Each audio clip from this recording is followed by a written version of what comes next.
आठवणीत गेलेला हा तुरीच्या दाण्यांपासून बनवलेला खास नाश्ता तुम्ही कधी खाल्लेला आहे का? त्यासाठी व्हिडिओ पूर्ण बघा. इथे मी 1 वाटी तुरीचे दाणे, 2-3 हिरव्या मिरच्या, लसण, तुम्हाला लसण आवडत नसेल तर तुम्ही स्किप करू शकता, आणि कोथिंबीर टाकून मिक्सरला बारीक फिरवून घेतलं. त्यातच बारीक कापलेला कांदा आणि चवीनुसार मीठ ॲड केलेलं आहे.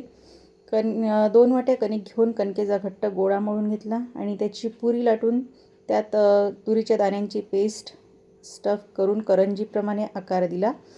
ह्या सर्व करंज्या भरून ह्या मी गरम पाण्यात उकळून घेतलेल्या आहे. त्यात थोडं तेल ॲड केलं जेणेकरून त्या एकमेकांना चिकटणार नाहीत. आणि ह्या उकळून झाल्या की एका प्लेटमध्ये काढून घेतल्या. थंड झाल्यावर त्याचे 1 ते 2 पीसमध्ये कट केले. कढईत तेल गरम करून त्यात थोडंसं मोहरी, जिरं, लाल तिखट आणि हळद टाकून त्यात हे काप टाकून चांगले व्यवस्थित मिक्स केलेले आहे. असा हा पारंपरिक तुरीच्या दाण्यांपासून बनवलेला नाश्ता खूपच पौष्टिक आणि टेस्टी आहे. तुम्हीही नक्की ट्राय करून बघा. रेसिपी आवडली असेल तर कमेंट करून सांगा, आणि जाता जाता चॅनलला सबस्क्राईब आणि व्हिडिओला लाईक करायला विसरू नका. धन्यवाद.